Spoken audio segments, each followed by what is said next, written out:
있으면 오늘 우리에게 주시는 하나님의 말씀 창세기 27장 말씀 보겠습니다. 창세기 27장입니다.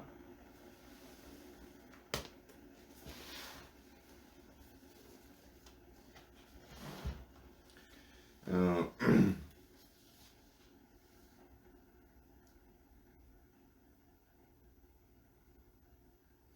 1절부터 10절까지 읽을게요. 우리 전체 읽으면 좋지만 필요한 거 중간중간 제가 설명해 드리면서 1절부터 10절까지 읽겠습니다.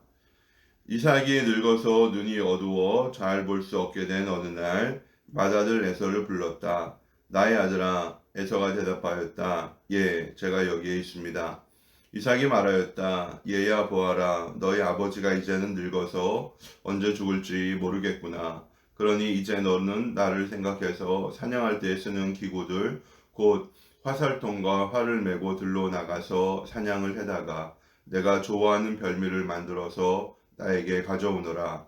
내가 그것을 먹고 죽기 전에 너에게 마음껏 축복하겠다. 이삭이 자기 아들 에서에게 이렇게 말하는 것을 리브가가 엿들었다. 에서가 무엇인가를 잡아오려고 들로 사냥을 나가자 리브가는 아들 야곱에게 말하였다. 얘야, 나 좀 보자. 너희 아버지가 너의 형에게 하는 말을 내가 들었다.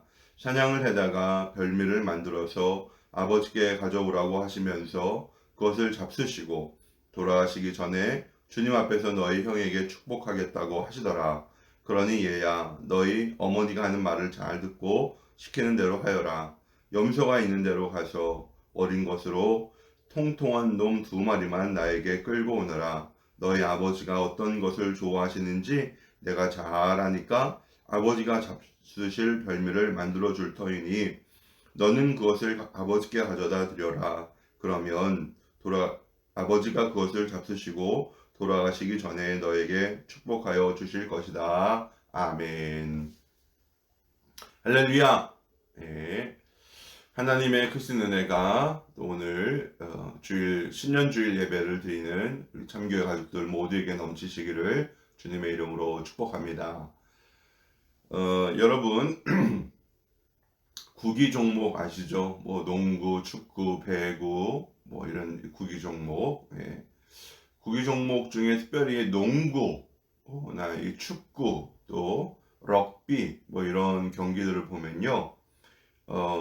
상대방의 공을 가로채는 특별한 기술이 있어요. 요거를 영어에서 인터셉트라고 합니다. 가로채기, 가는 거를 잡았다. 그래서 인터셉트라는 기술이 있습니다. 이게 패스가 가는 길목을 여기서 일로 가겠다. 딱 할 때 어떻게 해요? 거기에 번개처럼 싹 가가지고 공을 싹 낚고 채는 거죠. 또 축구 같은 것도 패스 길목을 탁 노리고 있다가 패스가 하면 그걸 딱 낚고 채는 거죠. 럭비도 마찬가지고. 근데 이게 인터셉트를 이게 위험한 지역에서 하게 되면요. 그것이 곧 뭐로 연결이 돼요? 승점으로 연결이 됩니다. 페널티 뭐 위험한 지역에서 딱 수비수가 인터셉트를 하면 어떻게 돼요? 바로 그거 갖고 공 빵 차면은 골대 안으로 들어가죠. 그래서 인터셉트를 잘하면요, 하여튼 또 공격에 많은 도움을 받을 수가 있습니다. 그런데 오늘 말씀 보면요, 이 형이 아버지에게 받아야 될 축복을요, 동생이 인터셉트하는 그런 장면이 나옵니다. 축복을 인터셉트한 거예요. 이게 가능한 걸까요? 이 본문, 이 창세기 27장은 여러분이 예배 드리신 후에 한번 쭉 읽어보시면 되게 좋아요. 형이 받을 축복을 동생이 가로챈다? 이게 가능할까? 아버지와 형을 속일 정도로 그렇게 축복을 받는 게 중요한 것일까? 왜 이삭은 그럼 작은 아들 야곱을 빼놓고 큰 아들 맏아들 에서에게만 축복한다고 사냥을 해서 별미를 만들어 오라고 했을까? 그리고 리브가는 왜 남편을 속이면서까지 작은 아들에게 축복을 받게 했을까? 가장 결정적인 그런 질문. 그러면 그렇게 형이 받을 축복을 가로챈 야곱은 이 일로 말미암아서 어떤 일을 당했을까? 예. 이런 여러 가지 질문들을 우리가 던져볼 수가 있어요. 여러분, 오늘 본문 말씀은요, 아버지의 축복을 둘러싼 한 가정의 갈등의 모습을 적나라하게 보여주고 있어요. 이제 아마 아버지의 축복하고 또 유산을 물려주는 거하고 어느 정도 맞물려 있었던 것 같아요. 예. 이 축복을 둘러싼 이삭 가정의 이 불화를 바라보면서 이 많은 물질과 많은 복이 꼭 이 행복을 가져다 주는 것은 아니다라는 것을 생각을 해보게 됩니다. 이 가정의 불화와 갈등은 어디 있냐? 너무 물질이 많았고요. 이런 물질의 사용에 있어서 편애하는 것이 이 가정의 문제였다라는 것입니다. 그래서 우리가 이 말씀을 통해서 우리가 살펴볼 것은 뭐냐면, 우리가 오늘 2022년을 시작을 하잖아요. 2022년 그러면 한 해 동안 여러분 바라는 게 뭡니까? 건강, 또 가족의 행복 아닙니까? 예. 뭐 사업의 번창도 중요하지만 가족이 뭔가 이제 행복을 해야지 사업이 잘 돼도 의미가 있잖아요. 예. 그래서 가장 중요한 이 가정이 불화하지 않고 형제간의 우애 있게 지나고 부모와 자녀 사이 소통이 잘 되는 이런 가정이 되려면 어떻게 해야 될까? 이 말씀을 통해서 또 이제 교훈을 받고 이 말씀대로 얻은 교훈을 우리의 삶에 적용하는, 그래서 행복한 2022년을 사랑하는 저와 여러분이 되기를 주님의 이름으로 축복합니다. 그러면 본문이 우리에게 준 첫 번째 교훈은 무엇이냐? 편애는 불화의 원인이 된다라는 것입니다. 편애는 불화의 원인이 된다. 본문 1절을 볼게요. 1절. 이삭이 늙어서 눈이 어두워 잘 볼 수 없게 된 어느 날 맏아들 에서를 불렀다. 나의 아들아. 에서가 대답하였다. 예, 제가 여기에 있습니다. 예. 여러분, 우리가 뭐 쭉 창세기 하고 마태복음 번갈아 가면서 보다가 우리가 대림절 기간에는 그쪽 본문을 설교해야 되니까 이제 뚝 띄워놓고 다시 이제 창세기하고 마태복음 사이클로 들어갑니다. 이 마태복음은 이제 나중에 이제 그 순환일, 예, 부활절 부분에 이제 살펴보려고 하고요. 당분간 이제 창세기를 쭉 살펴볼 거예요. 여러분, 이 이삭은요, 우리가 앞에서 살펴보았듯이 물질적으로는 큰 성공을 거둔 사람이었어요. 거부였어요. 거부. 예. 근데 이제 그런 이삭이 이제 죽을 때가 다 됐죠. 그래서 맏아들 에서를 콕 집어서, 예, 내가 너한테 복을 빌어줄 테니까 사냥을 해서 별미를 만들어 와. 예, 그렇게 시켰어요. 그리고 그 말을 엿들은 리브가가 작은 아들 야곱을 에서처럼 꾸민 다음에, 그리고 자기가 집에서 기른 염소를 잡아다가 뭘 했어요? 별미를 만들어서 야곱의 손에 들려서 아버지에게 보내고, 이 아버지가 야곱을 뭐예요? 그렇죠. 에서인 줄 알고 뭐 복을 빌어주고, 나중에 이 사실을 안 에서가 막 노발대발 하다가 누구를 야곱을 죽이려고 하고, 결국 그것 때문에 어디로 이제 야곱이 외삼촌 라반으로 도망가는 거. 예, 그게 지금 우리가 읽은 창세기 27장의 전체적인 내용입니다. 그러면 이 가정이 이러한 불화를 겪게 된 원인이 어디에 있을까요? 예, 답이 1절에 있어요. 그렇죠? 예, 복을 빌어주기 위해 맏아들만을 불렀다라는 것입니다. 예. 즉 이삭의 편애가 이 가정 불화의 바탕에 있습니다. 나중에 그러니까 이제 아버지의 편애를 자기가 직접 경험했던 야곱이 어떻게 하냐면요, 자기가 이제 자기 아들 12명을 축복을 하는 장면이 나오잖아요. 나중에 이제 창세기 49장인가 48장 보면 나오는데요. 49장에 나옵니다. 이 야곱이 자기 아들들을 축복을 할 때는요, 12명을 한 번에 한 자리에 불렀어요. 그리고 그들에게 다 일일이 뭘 했습니까? 각자에게 맞는 복을 빌어주었어요. 여기서 뭐 요셉이나 유다 같은 경우는 굉장히 이게 큰 복을 받았는데요. 나머지 자녀들은 그래도 뭐 이제 뭐 작게 받은 친구도 있어요. 그런데 중요한 것은 뭐냐면은 야곱이 빌어주는 축복에 이 12아들 중에 한 사람도 소외된 사람이 없다는 거예요. 크든 작든 다 아버지의 복을, 아버지가 빌어주는 이 복을 받았어요. 왜 그랬을까? 야곱은 자기가 경험했던 것이 너무나도 뭐예요? 충격적이었던 거죠. 아, 아버지의 복을 모든 자녀들이 받아야 되는구나. 이걸 자기가 경험적으로 알았기 때문에요. 이 12자녀 가운데 미운 놈도 있잖아요. 뭐 루벤 자기의 아내하고 동참하지 않으시게 첩 중에 하나하고 동침했잖아요. 그걸 뭐 때려 죽이고 싶지 않겠어요? 근데 그런 루벤도 불러가지고 복을 내려줬어요. 그리고 시몬과 레이 너무나도 잔악한 행동을 했는데 걔네들을 불렀어요. 그리고 걔네들한테도 뭐 하여튼 크든 작든 복을 빌어주었어요. 여러분, 아버지는요 자녀를 위해서 하나님에게 복을 빌어 주어야 될 권리 그리고 의무가 있어요. 예. 그런데 어느 자녀는 복을 빌어주고 어느 자녀는 빌어주지 않는다. 이건 아버지의 사명을 망각하는 아주 치명적인 잘못입니다. 근데 본문에서 이삭은 노골적으로 맏아들만 불러놓고 내가 너에게 복을 빌어주려고 한다라고 이야기를 합니다. 그러니까 작은 아들 야곱에게는 아예 기회조차 주지 않는 것입니다. 이거는 무엇으로도 변명할 수 없는 편애입니다. 예. 근데 이게 이삭만의 문제는 아니에요. 리브가도 편애를 했어요. 누구를? 작은 아들을 편애했죠. 그러니까 어떻게 했어요? 이게 정상적인 엄마라면요. 편애하지 않았다면요. 이랬어요. 아, 여보, 우리 아들 야곱은 쟤네 쌍둥이 아닙니까?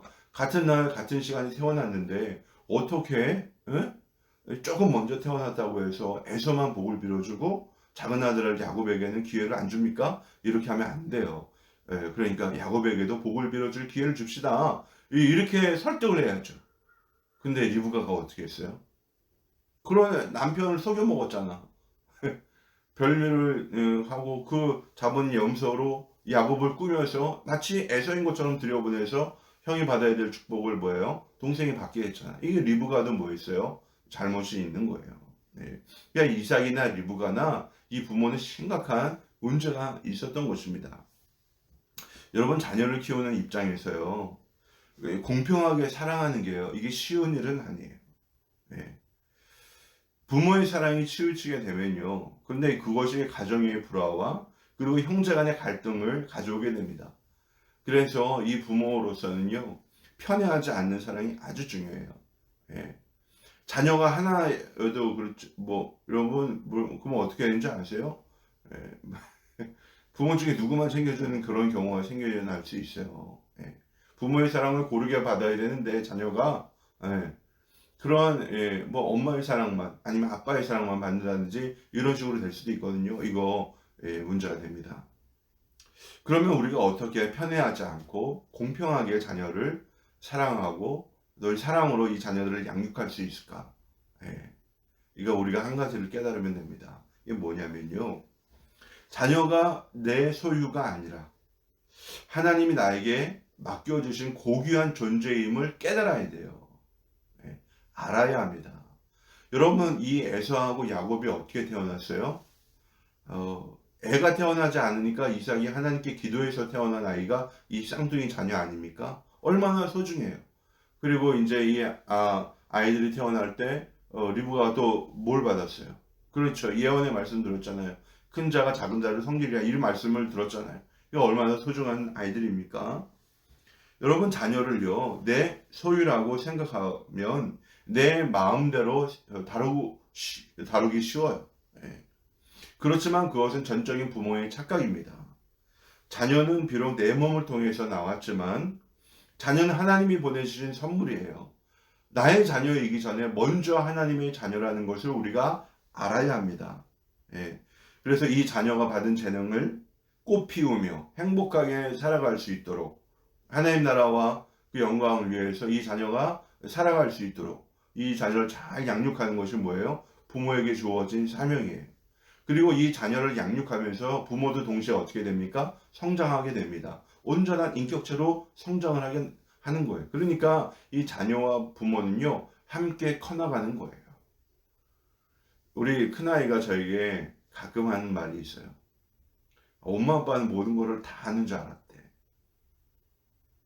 근데 이게 자기 자라는 과정 이렇게 보면은 이 엄마 아빠도 다 알지 못했다는 거 이제는 좀 안 돼요.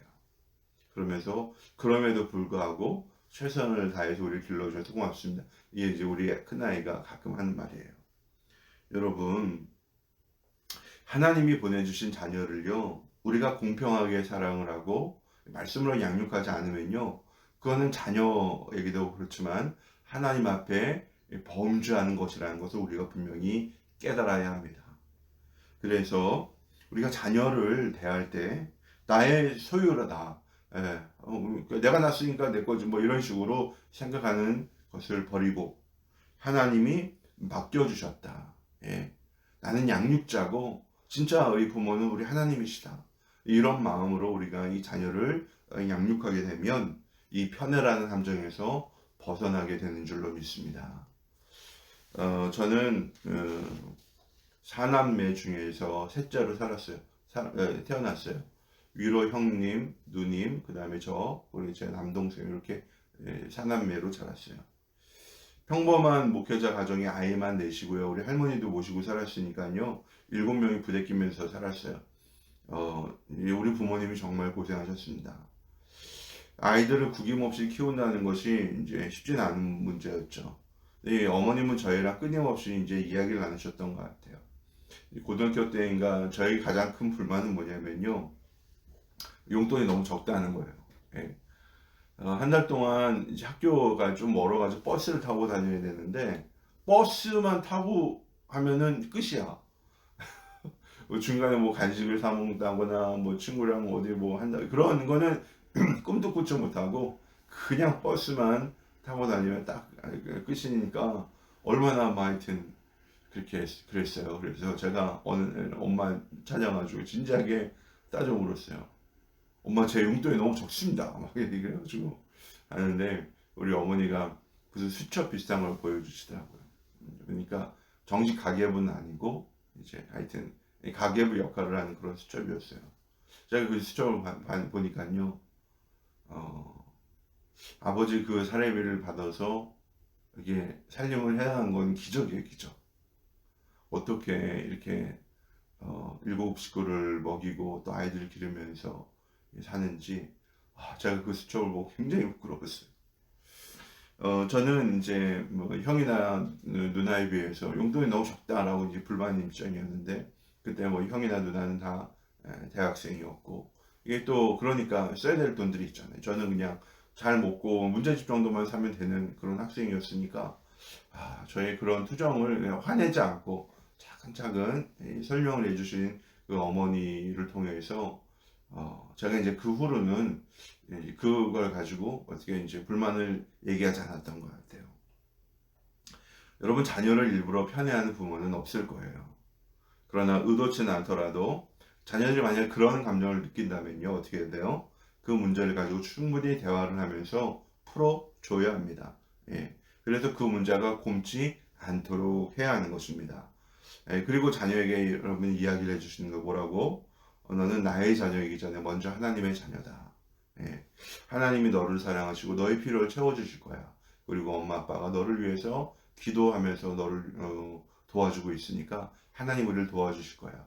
이렇게 자연스럽게 신앙교육까지 같이 하는 것입니다. 이렇게 지혜로운 방법으로 자녀를 양육하면 부모나 자녀나 형제 사이에는 모두 행복한 그런 복된 가정을 일구게 될 줄로 믿습니다. 그러면 두 번째 뭐냐? 이 타고난 재능에 따라서 우리가 복을 빌어주고 양육도 해야 한다라는 것입니다. 우리 본문 3절과 4절을 볼게요. 3절 4절입니다. 창세기 27장 3절 4절. 그러니 이제 너는 나를 생각해서 사냥할 때에 쓰는 기구들 곧 화살통과 활을 메고 들러 나가서 사냥을 해다가 내가 좋아하는 별미를 만들어서 나에게 가져오느라. 내가 그것을 먹고 죽기 전에 너에게 마음껏 축복하겠다. 아멘. 이 3절 4절은요 이삭이 에서에게 하는 말이에요. 그러니까 네가 나가서 사냥을 해서 짐승을 잡아라. 그리고 그거로 맛있는 음식을 만들어 나한테 가져와. 그럼 내가 그것을 먹고 너를 축복해 줄게. 이런 내용이죠. 본문에서 복이라고 번역된 단어는요 히브리어는 네페시라고 합니다. 네페시. 이 단어는요 마음 또는 생명력이라는 뜻을 갖고 있어요. 그러니까 복을 빌어준다는 것은요 내 마음을 너에게 준다. 나의 생명력을 너에게 준다. 그러니까 나의 소중한 것을 너에게 준다. 복을 빌어준다. 라는데 거기에 그런 의미가 있어요. 예. 그러니까 나는 이제 네가 주는 맛있는 음식을 잘 먹고 그런 내가 행복한 상태가 돼서 내 마음, 내 생명력, 이 모든 것을 아낌없이 너에게 다 줄게. 예, 이런 의미가 담겨져 있는 거예요. 여러분, 우리가 이제 앞에서도 이제 계속해서 읽어서 알지만요. 에서가 어떤 재능을 갖고 있는지 우리는 잘 알고 있습니다. 그는 능숙한 사냥꾼이었어요. 예. 이게 밖에 나가서 뭐 활동적인 일, 싸우는 일, 예? 남자답게 뭐 하여튼 이렇게 사냥하는 거, 뭐 이런 거를 아주 잘하는 사람이었습니다. 음.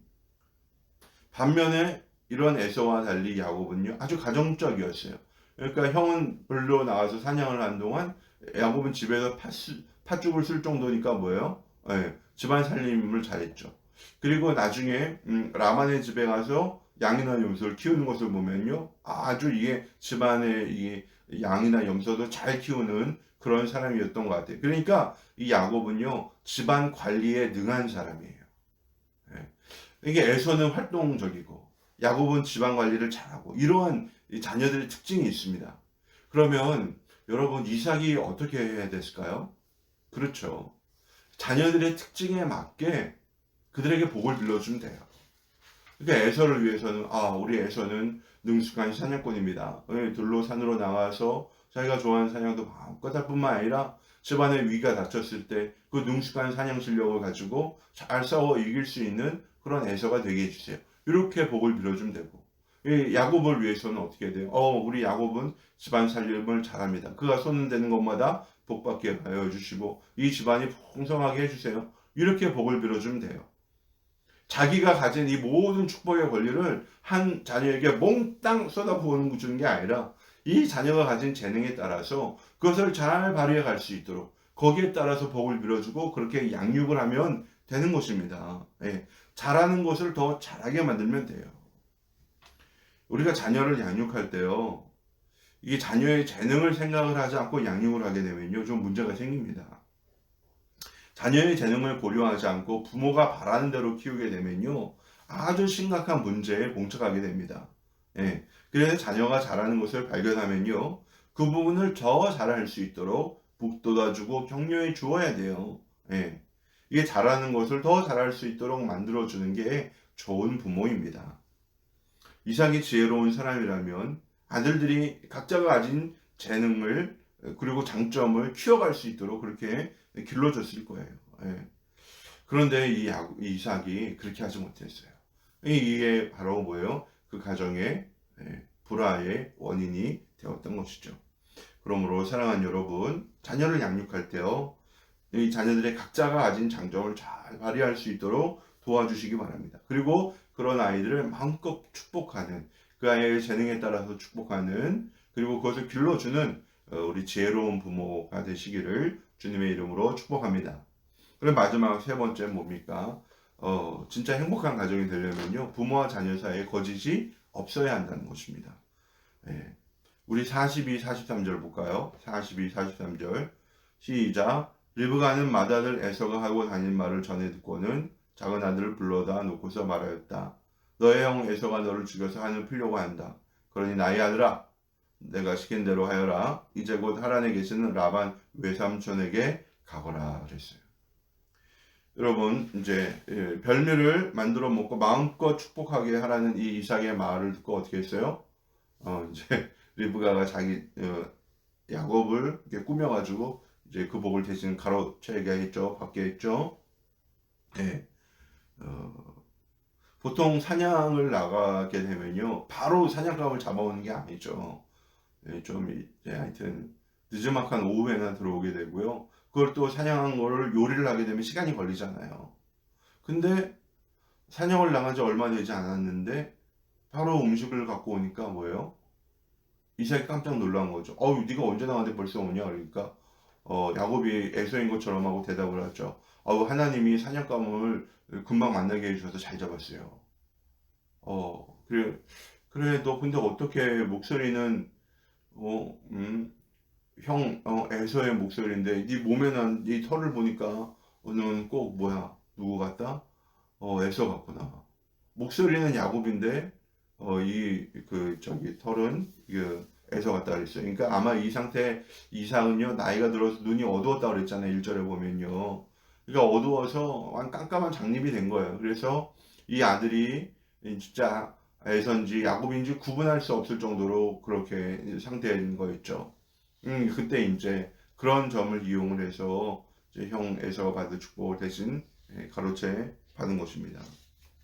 여러분, 이 짧은 대화 속에서 우리는 뭘 알 수 있냐면요, 야곱은 누구를 속였어요? 아버지를 속였어요.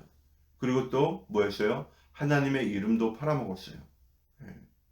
자신을 에서라고 이야기하는 거 거짓말이죠. 그런데 하나님의 이름을 팔아서 하나님이 쉽게 만나게 해주셨어요. 하나님의 이름 팔아먹은 건 뭐예요? 이건 큰 잘못입니다. 여러분, 야곱이 언제 사냥을 하러 나갔어요? 집에 있는 거 잡아왔지? 예? 염소를 잡아서 음식을 만들면서 하나님이 순조롭게 만나게 해주셨다. 야, 이거 여호와의 이름을 거짓되게 만드는 이 범죄입니다. 예. 이 작은 거짓말이요, 큰 거짓말로 번지게 돼 있어요. 이렇게 거짓말로 아버지를 속였던 이 야곱은 결국 어떻게 되었습니까? 집에서 쫓겨나다시피 떠나게 돼요. 예.